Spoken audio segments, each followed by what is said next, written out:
winds come down for, sweat like blood goes down.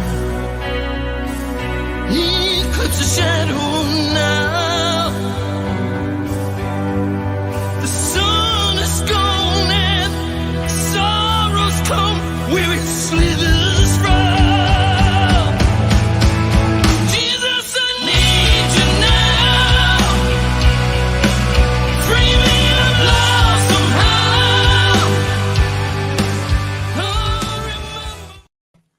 Hey everybody, what's going on? Welcome to the Through the Black Show. That's Pastor Shawn. I'm Mr. Tom, and we are your co-host for this evening. We're going to be getting into some stuff. But hey, I want to share something with you real quick. This is just kind of fresh on my heart because I've been studying it today. And man, this is really super good news. I want to share it with you. Check this out. This is Ephesians chapter 3. Paul, in the book of Acts, he was captured and almost flogged, and he was causing all kinds of trouble and riots. And he said, for this reason, I, Paul, the prisoner of Christ Jesus, for the sake of you Gentiles. This was a game changer. Paul was revealing the mystery. Pastor Shawn, this just hit me today. And you know how we can read a verse or a book over and over.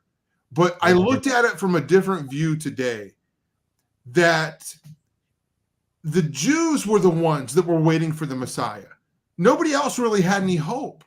But there was a mystery. There was a mystery that was going to be revealed. Check this out. I'm just so excited about this, okay? This is legit. Surely you've heard about the administration of God's grace that was given to me for you. That is the mystery made known to me by revelation, as I have already written briefly. In reading this, then, you will be able to understand my insight into the mystery of Christ, which is not made known to people in other generations, as it has now been revealed by the Spirit to God's holy apostles and prophets. The mystery is that through the gospel, the Gentiles are heirs together with Jesus. Are heirs together in Israel, members of the same body, and sharers together in the promise of Christ Jesus. This was a game changer. I don't know who was expecting this. You know what was amazing? At the end of chapter 2, it talks about Jesus is the chief cornerstone. And we think of a cornerstone as a piece that brings two walls together, the Jews and the Gentiles. The Jews knew that there was a Messiah coming, and they believed that. The Gentiles had no hope, but now we've been grafted in. Amen. And we're just not, it's not just like we're, hey, we're a second thought. We're first-class citizens. And I am just so thankful to the Lord. I am so thankful for salvation. I am so thankful to share the good news. Folks, if you're listening to this tonight and you're not saved, it sounds really generic to say this, but get saved, okay? How better can I put it? God is good. God is faithful. Show me a better way to live. Pastor Shawn? Oh, man, this is a great way to start the show tonight. Thank you for letting me be here tonight. Yeah, that mystery was revealed in Christ Jesus. And I keep thinking about this a lot, about that mystery in my own heart. Sometimes we don't understand about all the stuff, but when God reveals himself, and he will reveal himself to you, and what a wonderful way. He is the cornerstone of our life. And so, man, it's just a powerful word that you brought there right at the beginning. I'm so glad about that. No, and what you said is so true, because Jesus always talked in parables, and the disciples were like, why can't you just explain it to us straight up? And he was like, you guys understand this. He's like, there are people that just don't get this. And sorry, I gotta shut off this dinger. But he's telling them, he's like, you guys get this, you guys have insight, and it talks about in Ephesians opening the eyes of your heart. And I've been saved so long, it's hard to sympathize for those who are lost, and that's the wrong way to put it. It's hard to identify with those who are lost sometimes for me, just because that's it seems like such a lonely place to be, and I just give thanks every day for the hope that we have, the joy that I have, and the peace that I have, knowing that no matter what happens, everything is going to be okay. And it's just good to be saved. It feels good to be saved. But yeah, I'm so thankful you're here too, Pastor Shawn. And that's really what this show is all about. We talk about some weird stuff, but it's really about the gospel. And it's just, the thing about it is, it's a free gift. Right. And that's what's hard to understand for a lot of people that have been under other religions, because you got to work for your salvation. Okay. Mm-hmm. That's what sets the gospel of Jesus Christ apart from all other religions or all other culture, whatever. Yeah. You've got to do a ritual or a spell, or you got to do this or do that. The gospel is a free gift. Mm-hmm. We have to believe and we have to confess. We repent, and we put our faith in God, and then we're grafted in. It's just, to me, it's just amazing. So anyway, guys, that's what this show is about. And we always try to put that first. We have a lot of fun talking about some interesting things. We believe that the Bible should shape our worldview on all these things. And we have a large archive of all kinds of shows. Pastor Shawn's got a ton of archives on this channel. And there's a ton of archives going back the last couple of years with Vicky Joy and I. Colleen has been in there, and just a bunch of stuff, all kinds of combinations of people doing shows with us and all kinds of guests. You guys can go check it out. There's archive buttons on the Through the Black channel, so you guys can go check that out there. I want to mention, throughtheblack.com. You can go all the way back to the beginning with Jared and I. You can go back and see the Tom and Vicky archive. And then there is our Rumble page. Rumble is our backup. If we ever get shut down or censored again, you can find us over there at Rumble. So we got a couple different options as far as finding our shows and our channels. Thousands of hours of stuff is out there. So, hey, blessings to you guys. Hello, everybody that's showing up in the chat. I want to mention this before we get too far, Pastor Shawn. Go Therefore conference is coming up at the end of July. And I got asked to be there because Dr. Gregory Reed could not be there. Well, I got the news today that Dr. Gregory Reed is going to be there. So I immediately called Pastor Mike and I said, hey, if you don't have room for me or whatever, I will gladly step down. And he said, no, we want you to be there. And I was like, well, okay. I was hoping to get out of this because I'm kind of intimidated by all the other speakers that are involved. We've got Derek and Sharon, and all these guys are friends. L.A. Marzulli, Judd Burton, okay. And it's Carl Gallops, and I can't see who else is here. Pastor Paul Begley, everybody, that we met before. Hey, and I found out my good friend Joe Horn is going to be there. I've not seen him in quite a while. So I'm just afraid we're going to get into some trouble. He's just my brother from another mother, and I love that guy. He's just been so nice to me. So this is going to be an amazing conference. Guys, go to gothereforeconference.com to get registered. We're going to try to have Pastor Mike on sometime in the next month to talk about this and tell us what he's got going on. Also, I want to mention the Here Am I conference. That's coming up. That's going to be in Texas. Lots of people through the Friends of Through the Black going to be at this conference. So check it out. And I cannot see the date for that, but that's going to be May. That's coming up first, May 18th and 21st. Spring First Church in Spring Cypress Road, Spring, Texas. Go to the website. We'll have the link in the show notes so you guys can go check that out. Now that's going to be, God bless Jason Pillow. He's putting that on. That's going to be a training conference, and he he just really had it in his heart. He's like, I want to see people trained in all kinds of areas, not just spiritual, but also in tactical type stuff. So you got to go to the website and check all that stuff out. And you can get registered there. So anyway, Pastor Shawn, we just kind of pulled this idea out of a hat, and I hope we're ready to go tonight. So, like, hey, what can we do? Montauk monsters, okay? Just anything that's going to turn heads and get people, looking at our show. So, what's your response when I mentioned that? When I mentioned Montauk or the monsters, what's your first thought? Well, I had some connection to some people that were supposedly involved with some of the Montauk at early stages of that, and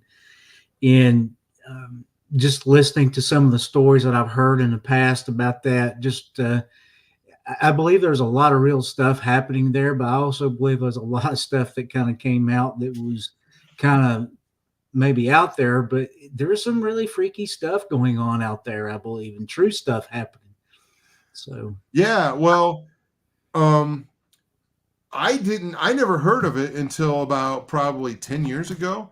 And there was a series of news stories of these creatures getting washed up on the beach. Do you remember this? Yeah, actually, after I kind of met this guy that I was talking to, and he was like, "Hey, have you seen this before?" I was actually there, and he actually sent me a link to the talking about Montauk, and this was I want to say early, like 2004, 2005, when I started talking to him, and maybe it was around 2008 or 10, somewhere in there. That these pictures started showing up on the internet. I'm not really sure about the dating on that, but yeah, well, there was a series within less than 2 years. There was a series of, I don't know what to call them, creatures that were being washed up on the beach, and they looked kind of sad. So, I mean, this is not only up in Long Island, New York, but this also was happening in different places. And I sent Katie a link for one that happened in California, a place called Seal Beach, California. Of course, stuff has been a while. But anyway, yeah, there's a picture of it, but which is kind of interesting. And someone once said that was a coon or a manged coon. I have never seen a coon that looked like that. No. All kinds of coons, man. Yeah. That was on the side of the road and decayed in all kinds of parts of composition. That's right. No coon. And I want to recognize the chat real quick. Somebody's bringing up the song by Billy Joel, Down Easter Alexa. That is probably my favorite song by him, and there's a totally different reason. But he does mention Montauk in that song for different reasons. But anyway, yeah, I see that in the chat. So this is kind of a crazy looking creature. It looks kind of sad. It looks like it was abused or something. And Katie, do you have that clip that I sent you? Yeah, we're gonna watch this real quick, and this is maybe less than a couple minutes, and then we'll respond to this right here. Here we go. The carcass of a mysterious creature has washed up ashore at Seal Beach. The animal has sharp teeth, but no hair, and no one knows exactly what it is. KTLA's Olga Espina shows us the pictures from Seal Beach. Like a little beast, like some little scary little monster type thing out of a storybook. What is this thing? Karen Summers stumbled upon this monstrous-looking creature during her walk along the shore of Seal Beach Wednesday night. There were no eyes. The mouth was had enormous teeth underneath where the jawbone is. The teeth came up very large. It has no ears, and look at the feet. The toes or the nails on it are long and pointy. Public Works came out. They found the creature near the shore. They buried it. They said it looked like some kind of possum, but even they're not sure exactly what this thing was. Karen warned beachgoers. I said, hey, there's some type of little beastly thing on the beach. Please don't have your dog go near it. And he came up and he said, oh, wow, that looks like the Montauk monster. She did some research on the so-called Montauk monster, which has reportedly washed up on the shores off the East Coast, and she says there are definite similarities. It just looked fierce. Like, I'm sure the surfers would not want to be bit by this thing. So is it a monster, or the carcass of a dog, a raccoon, an opossum? No one really seems to know. The ocean is full of mysteries, and now that it's been buried, it appears this thing will remain one as well. So, Shawn, it's fascinating to me that they buried it and they didn't want to.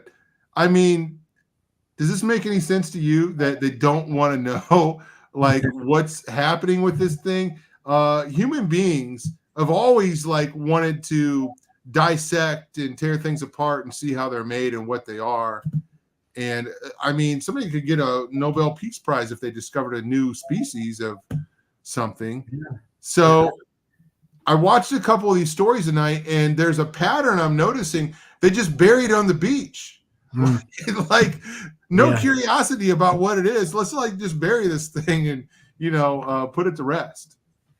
Yeah. I think too, we can go into the idea of Plum Island, because I think it's kind of what some were talking about from Montauk. They were doing some experiments also on Plum Island, which I think was a military base as well, and for secret chemical testings and stuff like that. But yeah, it seems strange to me. Hey, it's an old coon, it's a possum, it's whatever. Let's just bury it. Well, wouldn't somebody be interested in seeing this thing, like you said? I mean, what about some of these professors and stuff at a school? Hey, call me next time, Yeah.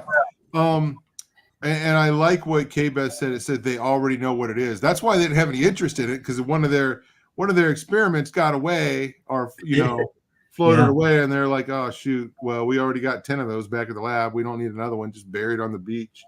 One of the pictures, and I'm not sure which one, I watched several of these stories tonight. It showed that the hands or the arms of the creature was bound. Did you see that one?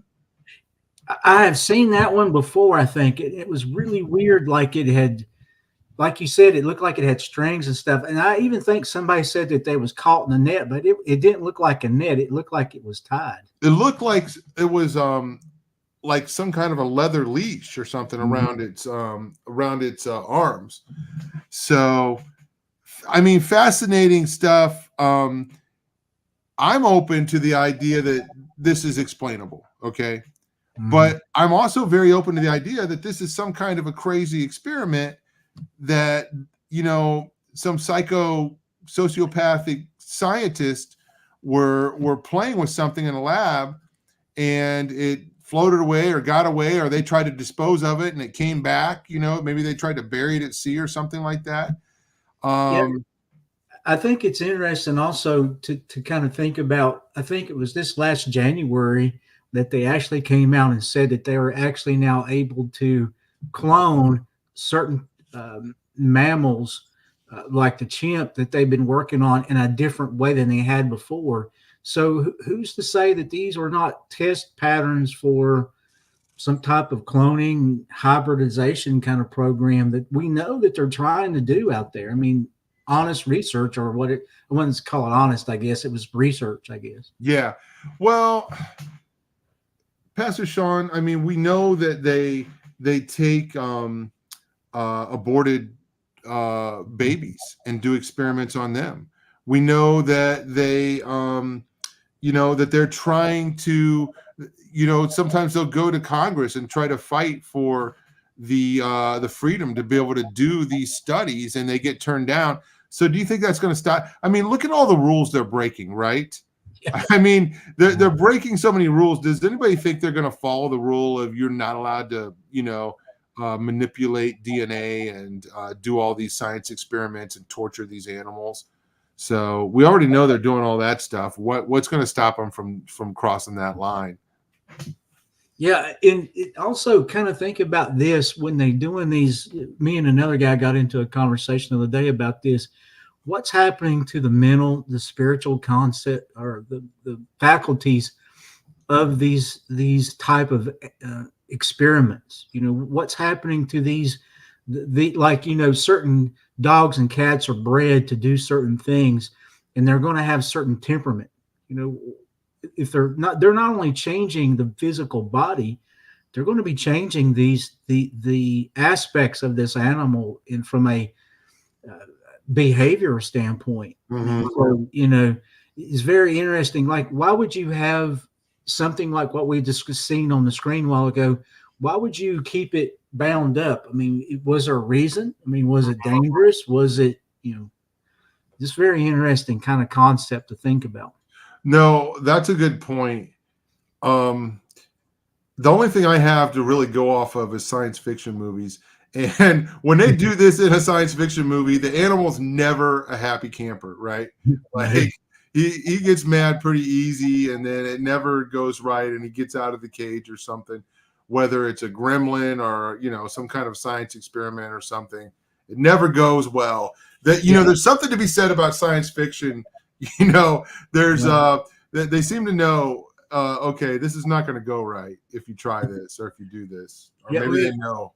Well, think about what Frankenstein, the idea of putting a human together by different body parts. So you have necromancy along with trying to bring something back alive. You have the idea of reincarnation, or the reanimation of a body that's coming into that. But anyway, I don't know why I threw that in there. But well, no, let's talk about that for a second, because organ harvesting and organ transplant is a real thing.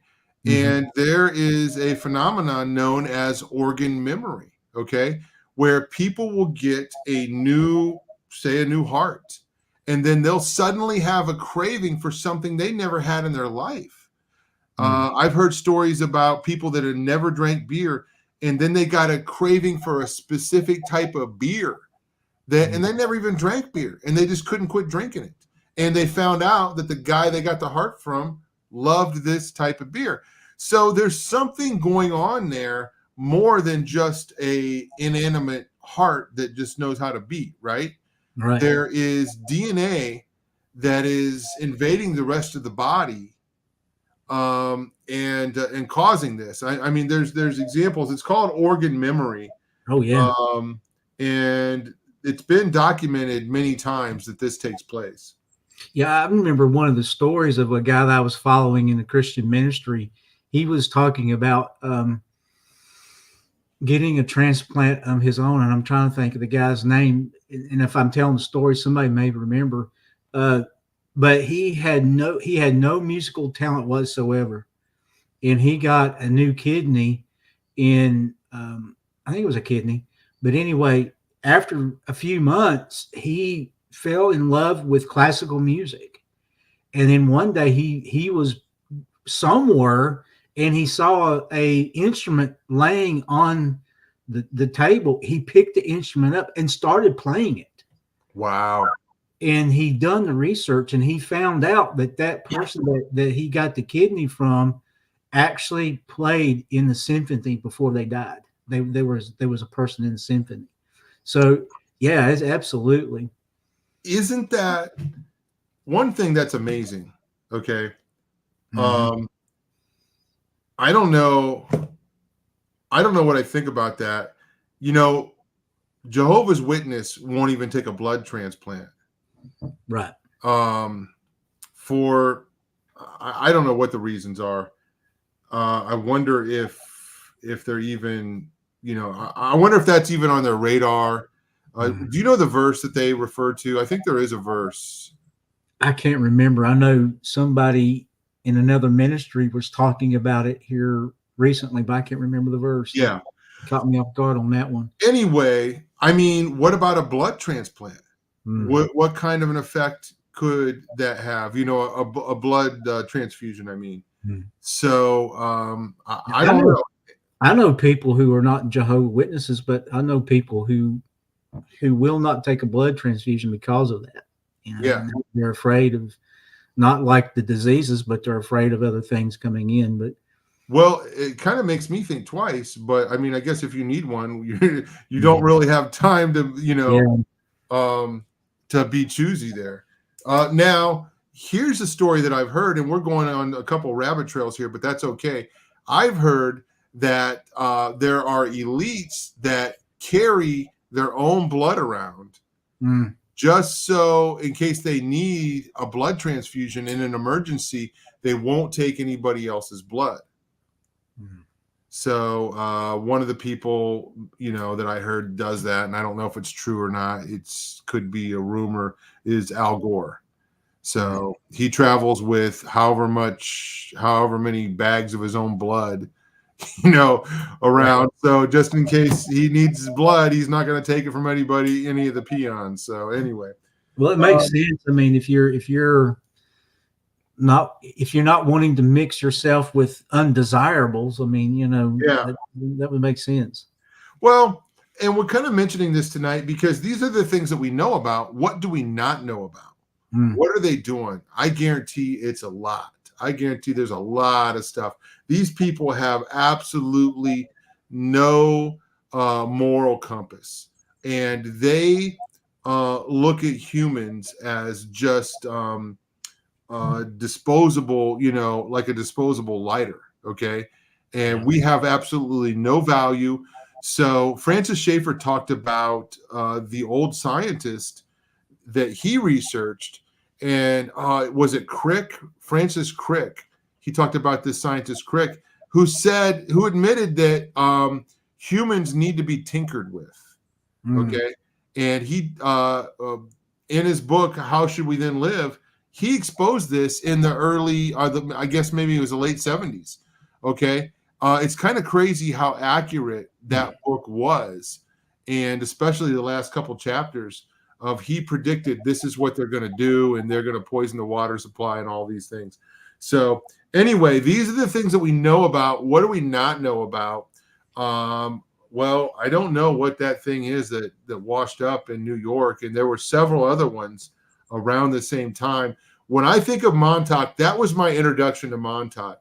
And then I heard Russ talk about Plum Island. I heard Russ talk about the other stuff that was going on up there. And I thought, oh, wow, this sounds kind of crazy. Russ was right about Bohemian Grove. Russ was right about this.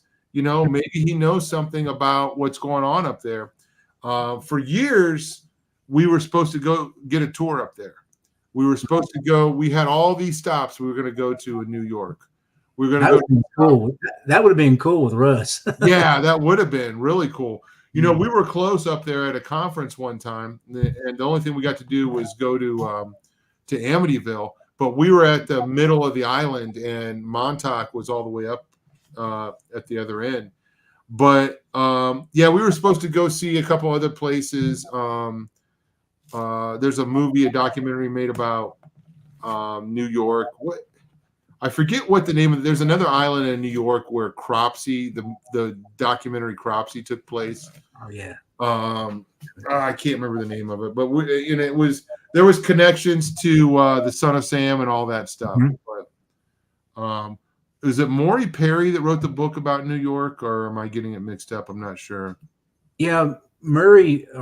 Yeah. He wrote several things about. I think Undermeyer Park. Yeah.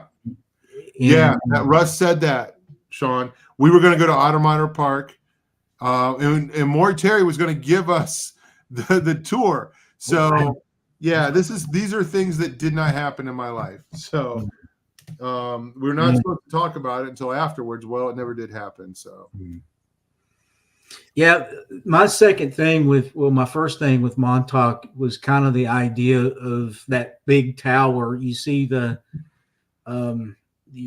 it was actually like an Air Force base, from what I understand, and they was one of the very first Air Force bases that had a certain radar technology.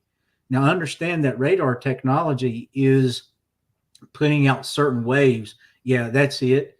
And it was actually made so they could see way out in the ocean, low flying stuff on the ocean. And so they were afraid that there would be an attack coming in from that part. Well, Makes sense. the guy that I have worked with in the past, around 2004, 2005, his dad supposedly had worked there, and I had seen pictures with him and his dad at that location. And his dad was wearing a military uniform.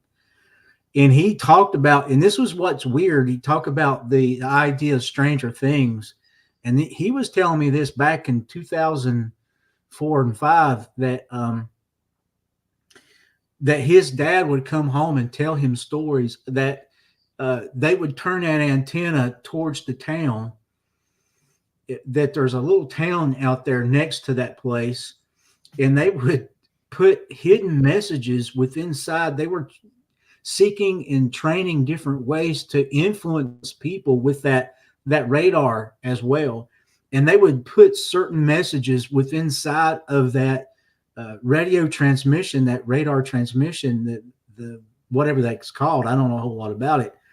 And said his dad came home one night laughing and said, "We just made the whole town buy eggs." And the next day he came in and said, "We made the whole town buy bacon." He said that night they would put the message to go to the store and buy eggs, go to the store and buy bacon. And he said you would go to the grocery store the next day and it would be gone. There would be no eggs. And everybody would be talking about, wow, why is everybody wanting eggs? Why is everybody wanting bacon? So isn't that just sounds, it was almost too weird for me to believe.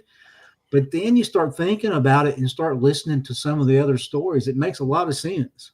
Well, this kind of goes into our show from last week when we were talking about targeted individuals and this technology of voice to skull technology, right? Here's an example of military experimentation, some type of domestic application where they were testing this out. It sounds too crazy not to be true, one of those things. Yeah.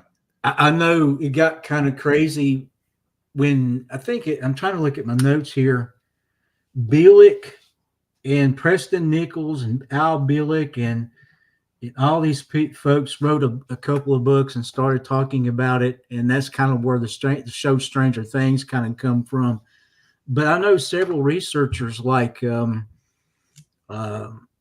Vallée, they were having a hard time with the stories. I don't know if they was kind of worried that they would get outdone by their stories or what, but they seem not to pay attention too much to these guys. The guy that I had talked to said there was a lot of stuff happening there. He would talk about that his dad would come home and abuse him and do all kinds of different things, but it's just weird. So you mentioned Stranger Things, and I found out within the last few years that Stranger Things was actually based on the stories from Montauk. And I thought, well, okay, what?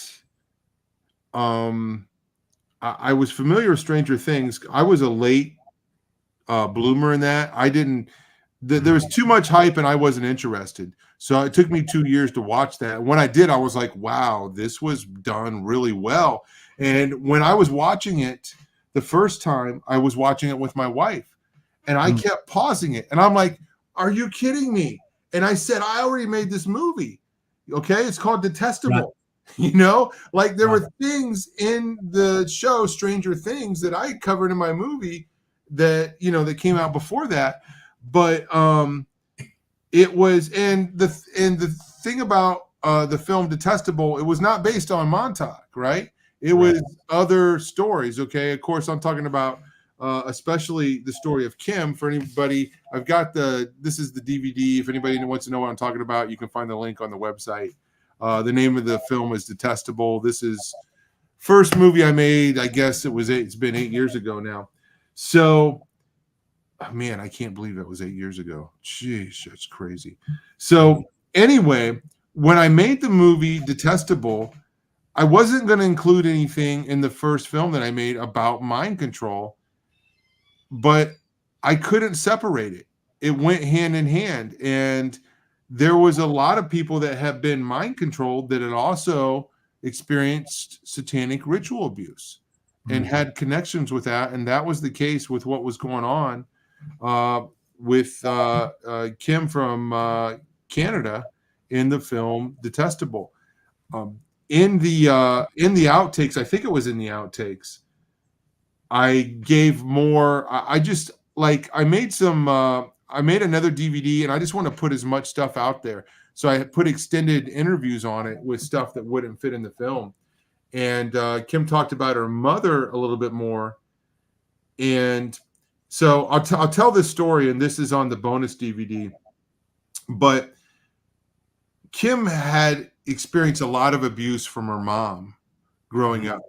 And she experienced mind control stuff and all kinds of sleep deprivation, hot and cold tanks, and all kinds of weird science lab type stuff. Okay. And she began to go to a therapist because she had been through a lot and she needed help. And she went to her therapist one time and she was saying, "Oh man, my mom is just making up this stuff and just trying to make an excuse for the way that she treated me." And she said to this therapist, one of the things my mom said was that she was in a room full of kids, and all the kids were given a gun, and I can't remember how the story goes. They were told to put the gun up to somebody's head or put the gun to their own head and pull the trigger. And whoever didn't do it, like somebody that didn't do it, they would take them out of the room, and within earshot, they would beat them. And then next time, everybody pulled the trigger because that person was beaten so badly that they didn't want to get beat. And so Kim is telling this therapist this, and the therapist got real quiet and basically said, "I've heard that story before." Wow. Yeah. And this was I was taken, and you can see this in the film, I was taken to Calgary to one of the like armories there where they think some of this stuff was happening. But that's an example of how they do mind control, and especially on children, Shawn. Could you imagine that? You're all told to put this gun to somebody's head and pull the trigger, and if you don't do it, you're beaten. So you don't want to get beat like that person did, so you go along with it if you're a child, if you're afraid. So yeah, it's sad, but that's an example. So we can bring that back to Montauk and Stranger Things, and we see the character of 11, okay, where she was, they were interested in her paranormal psychic abilities or whatever, and they were trying to develop these things in her and use her as a weapon. Well, this is nothing new. We can look to the Bible and see, they were trying to develop, supernatural weapons in the Bible. Look at the power encounters between Moses and Janus and Jambres. And then look at the Moabite king who sacrificed his son to gain powers, So anyway, this is nothing new. And, we could talk about the Goat Lab, of course, in the book, The Men Who Stare at Goats. And there was a movie about that, by the way. Not necessarily endorsing any of these movies or shows if you watch them at your own discretion. But, Shawn, your comments. Yeah, I think it's interesting. And I think I heard you talk about this before. Maybe you and Jared talked about it. The idea of why they have to abuse people to find or help the people generate their psychic ability. And it's just very difficult for me to think about why they would do that. And I started running into people who, on the other flip side of this, there is occult groups that they acknowledge that that's happened, but they rather, instead of doing it in an abuse form to find their abilities, they're looking for the guiding masters. And it's interesting, the guiding masters to help them define their ability. I think that's what was happening with the Monroe Institute. And so from what I gather from the guy that I was talking to about Montauk, what they were doing was trying two different, and I haven't heard many people talk about this with Montauk, but there were two camps of thought going on at the same time. They had one group of boys that they were, for lack of a better word, they were fattening up. They were giving them all the best stuff. They were treating them like kings. They were trying to build their psychic ability that way. And then there was another group of boys that they had, excuse me, that they were abusing. And the guy that told me said his dad was one of the ones that was really doing a lot of the abusing. He would come home and do some stuff against him. And I asked him, did he ever go to the base and do it? He said, not that he remembered. Everything that happened to him was at home. Mm-hmm. But who knows? I mean, and he's still working through a lot of the memories and stuff that happened to him. But kind of just saying all that, this idea of good and bad, the good, bad cop kind of idea, we actually see that in a lot of the occult stuff, that there is abuse, but there's also that idea of treating people like a king or a queen, or you're the best and you're this and that. So I just thought I'd throw that out there. Yeah. Would another term for that be like love bombing? Yeah. Oh yeah. Yeah. So, and then, yeah, the mind control and cults, right? Mm-hmm. So remember Nexium. Man, we got to talk about that sometime. That's so complex and deep that it's hard for me to keep the facts straight. I need to read up on that, and we should do a talk about that, because that was about mind control too. But yeah, these cults, and they incorporate mind control just like a pimp does. A pimp knows how to control a woman, and this sounds crazy, folks, but we see this happen. We know it's true, where they can manipulate a woman to go out and sell her body, and then she comes back and gives the pimp all the money. All the money. It's insane enough to do that, to exploit yourself that way in the first place. But then for the pimp to have that kind of control over the woman, where she thinks she's got to do that. But, trauma-based mind control, beatings, abuse, extreme abuse are present in all of those things. So it's kind of interesting that, from the military to the cults to even the world of prostitution, they incorporate all of this type of control. But Shawn, again, I'm saying this, it sounds too crazy to not be true. Yeah. of how they do these things. We've seen this play out in movies. I think of the movie, the Denzel Washington movie, the Manchurian Candidate. Right. That was really good. And also The Conspiracy Theory with Mel Gibson. I think those two movies are really good in explaining mind control. One thing I didn't like about the Conspiracy Theory movie with Mel Gibson is I didn't buy that he was able to break his programming and not carry out his mission. But it's not impossible, because we know people's programming break down. Right. But anyway, Hollywood, life, art imitates life, right? So we see this. Where do these people get these ideas at? Okay. There's truth, to these stories. So thoughts on that? Yeah, absolutely. In the last point, your last question, you thought, where do they get these ideas from?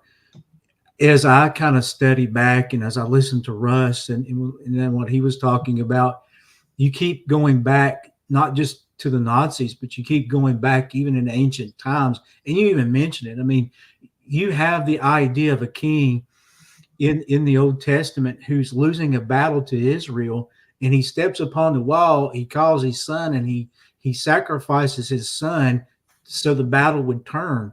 Where do they get this concept from? I mean, you just don't automatically in a Bible, in a battle go, hey, I'm going to kill my son. So, they're calling upon these spirits for a particular reason. Mm-hmm. And I think that's what's happening with trying to.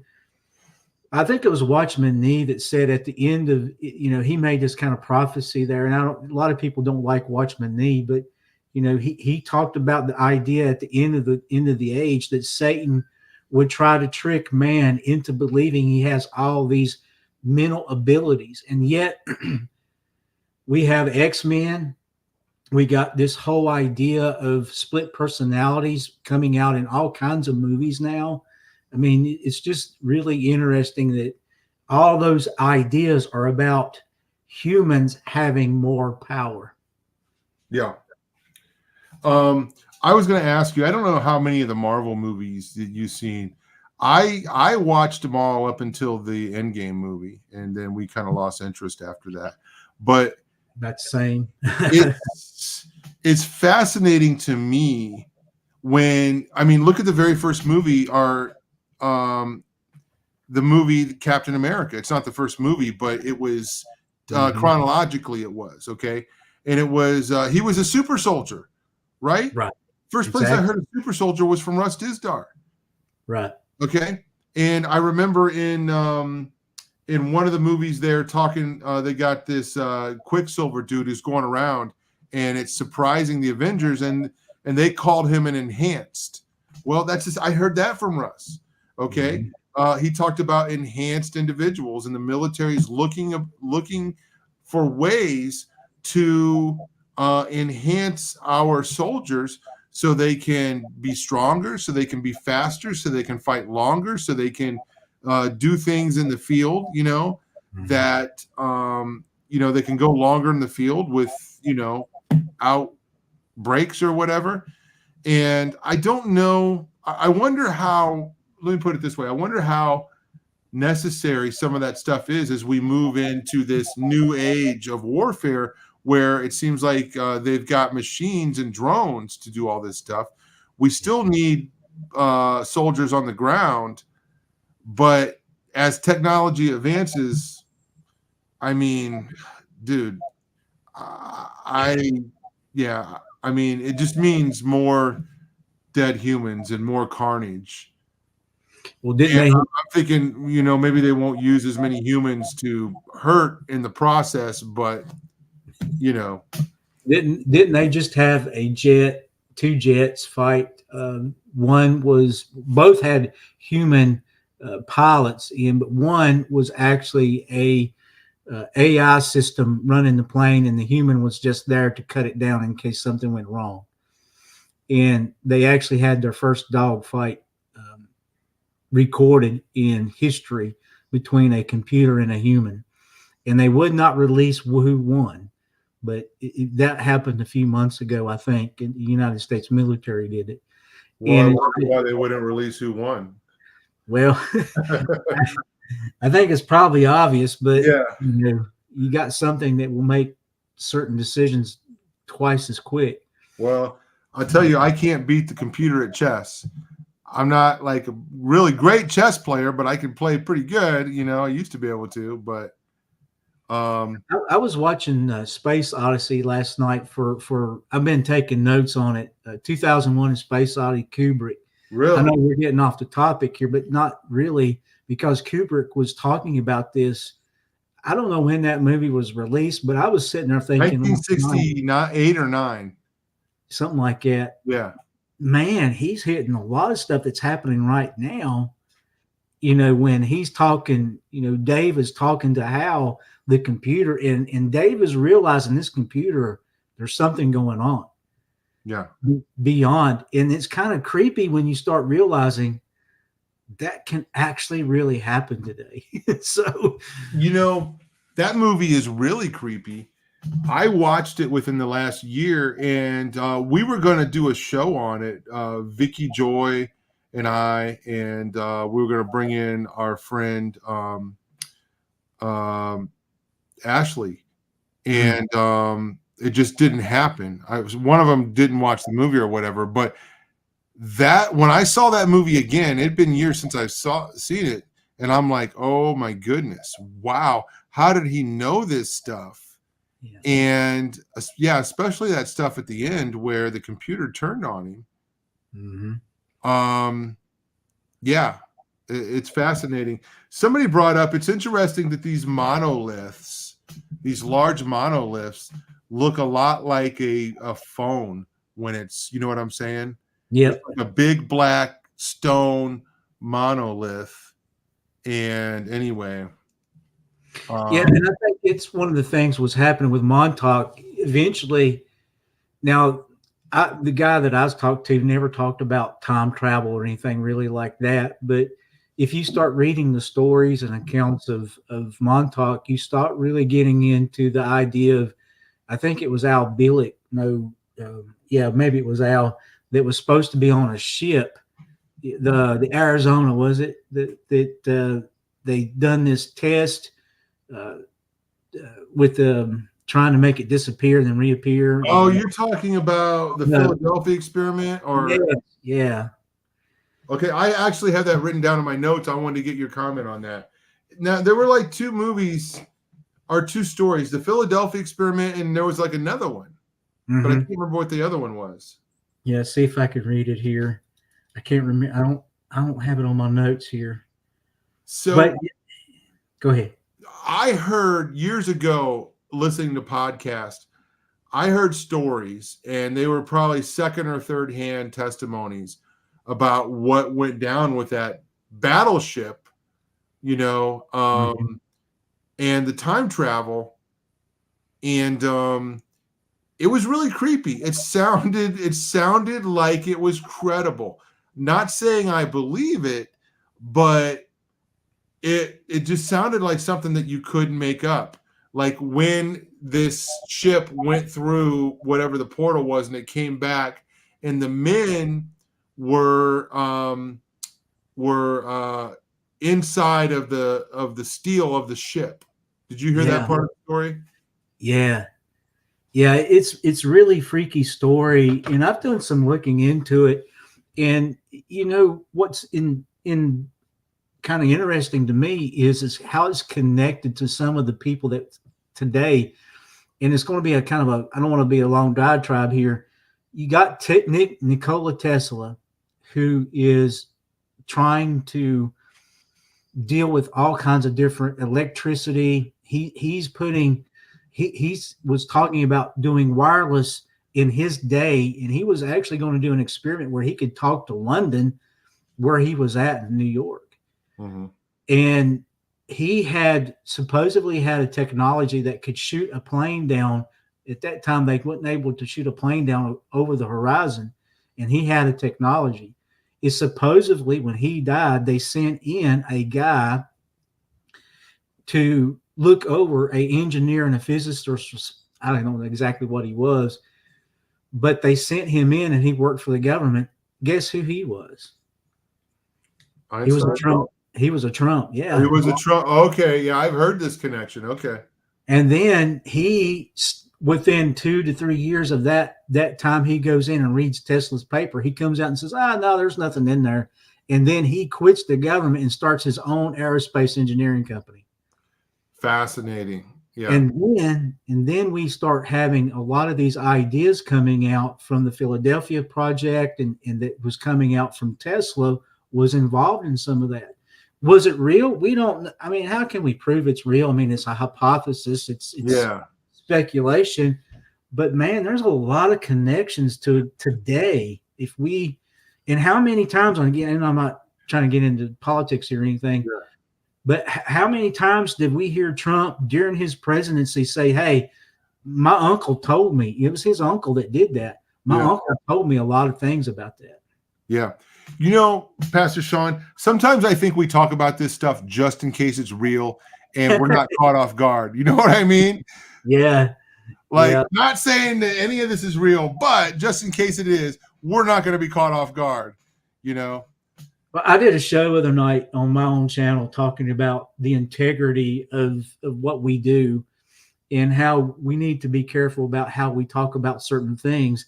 And I always try to tell people now it's a hypothesis. It's speculation, but boy, if that speculation comes true, what are we going to do? Yeah. Hey, if it comes true, don't forget who said it first. Right. Yeah. Yeah. So yeah. Anyway, this is kind of interesting. I've shown this book before. I wasn't aware of this book until a couple years ago, and I paid for this book because it's really hard to come by.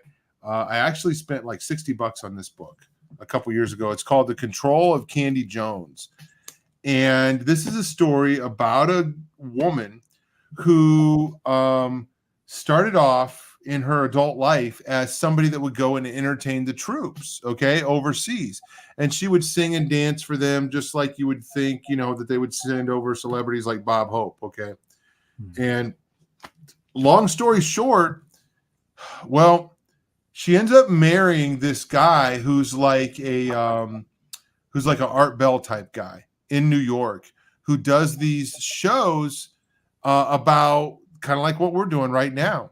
And she gets married to this guy, and because it's that has done hypnotism, he kind of learned how to do it.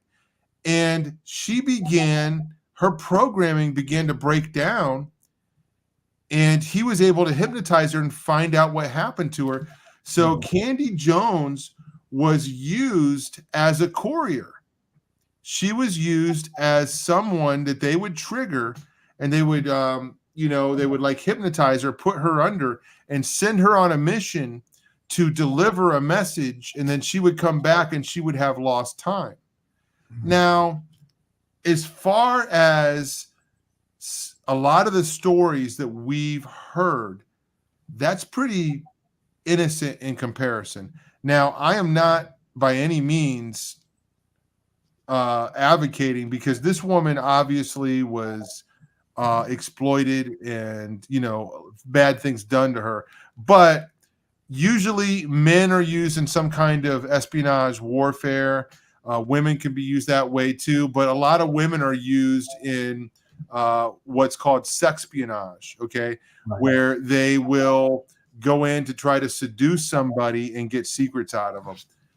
Who knows what the truth was about Candy Jones, but I thought this was fascinating, and I'm not sure, but this is one of the earliest books on mind control.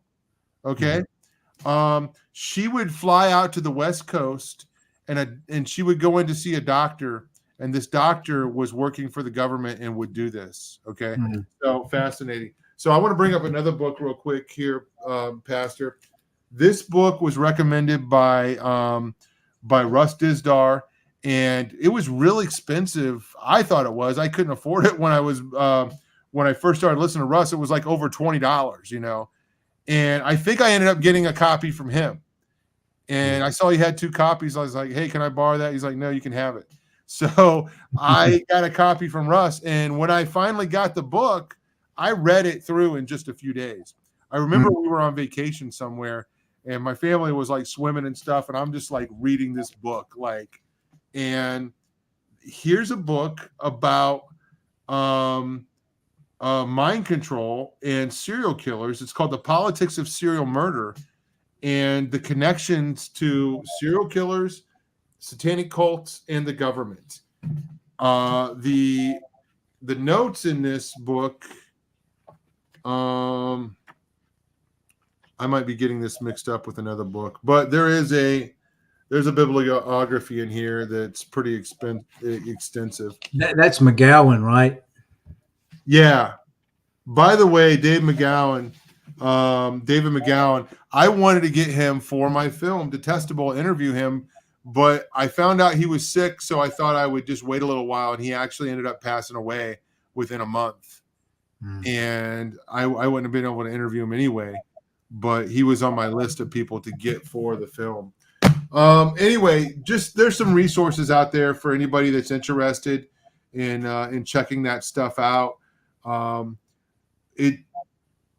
Shawn, your contact for Montauk, again, these stories sound a little bit too crazy to be true. What did you first think when you began hearing this testimony? Well, he wasn't really talking a lot about the occult stuff. And so it was kind of really my first introduction to more than just dealing with witchcraft and Satanism. and I really kind of was like, oh, wow, kind of like you said the other night about the guy that you was talking to. I really didn't want to spend a whole lot of time with him, but he really wanted to learn about Jesus, and he really wanted, because he felt afraid in his life, and he was so afraid of other churches and stuff like that. He would not come to our church. He would not come anywhere near the building. It was almost like a stigma. And later on, I found out that his dad had programmed him to be very standoffish with church. And I don't know really what I think it was the Lord that worked with him to kind of be with me and contact me. But my first thoughts was kind of like, dude, I don't know. You're talking about things I have no clue about. How can I prove? How can I, I had no paradigm for it. And then I started listening to Russ Dizdar, and I started, well, that sounds a lot like what Russ is talking about. Yeah. I have a similar story, and I don't remember when the last time I talked about this was, but I had a friend, man, maybe I talked about it real recent. I can't remember if I had a friend that had been in prison, and he went in on a abetting a murder charge. He got saved in prison. I tried to witness to him when he was like living crazy, and then he ends up going to prison and gets saved. And he came out and something was wrong, and he said he'd been chipped. And I was like, yeah, dude, you're sounding kind of crazy to me. I'm not going to hang out. This is what I'm thinking. I'm not going to hang out with you so much, because I'd never heard of anything like this. This was early 2000s. And then I started listening to Russ, and I called that guy up and apologized to him. And I said, let's talk about this. So I began talking to him, and he was so relieved to find somebody that believed him.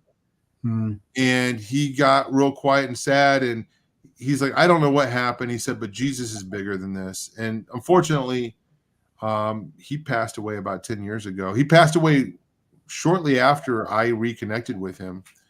So, and we began talking about this, but I was shocked to find out that that he did. But folks, what are your thoughts on this? Pastor Shawn, I think it's been a theme between you and I that we have been cautioning people to not go too deep. We want truth, okay? I taught a Sunday school. I taught a Bible class tonight, and at the end of the class, I was emphasizing the importance of truth. We want truth, okay?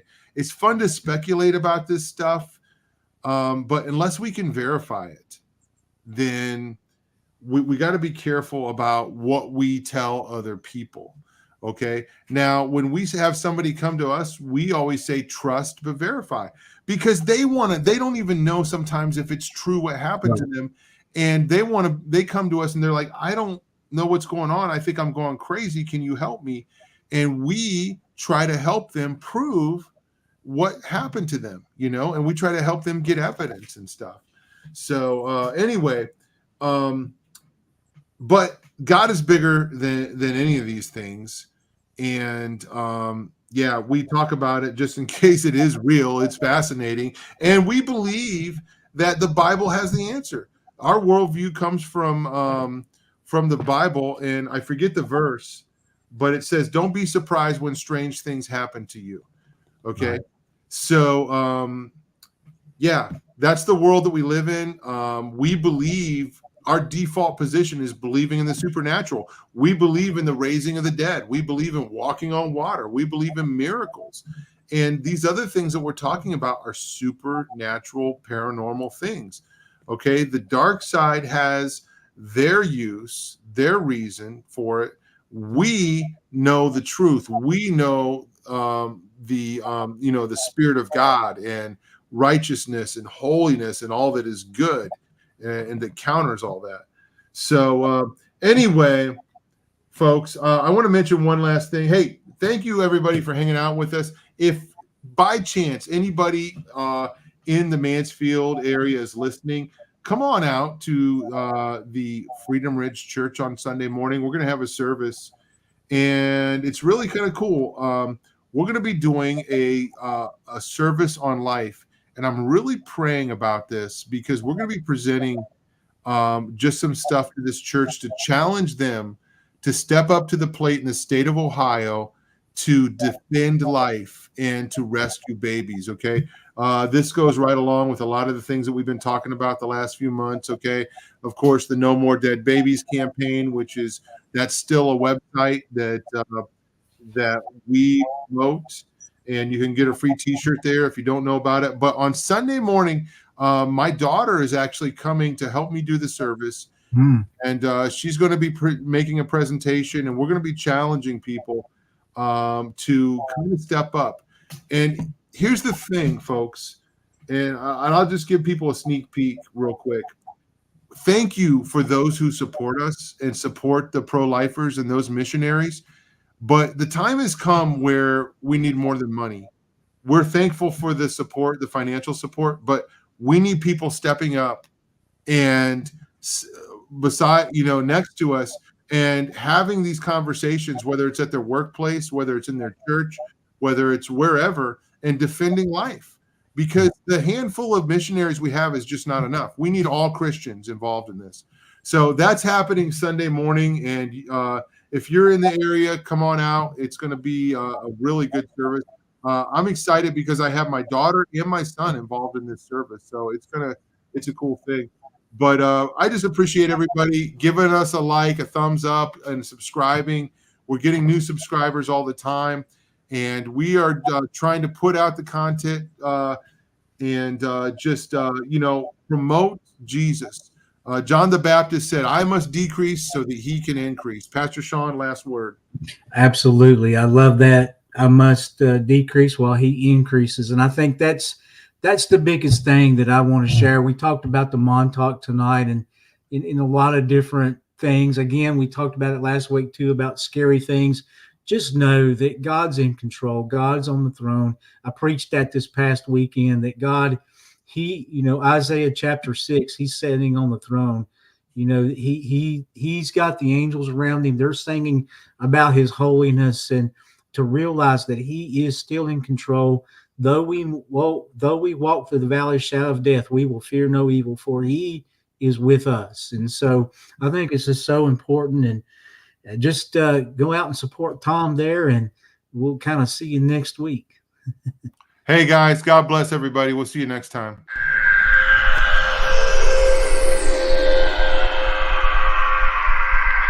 Put your magic twanger, Froggy.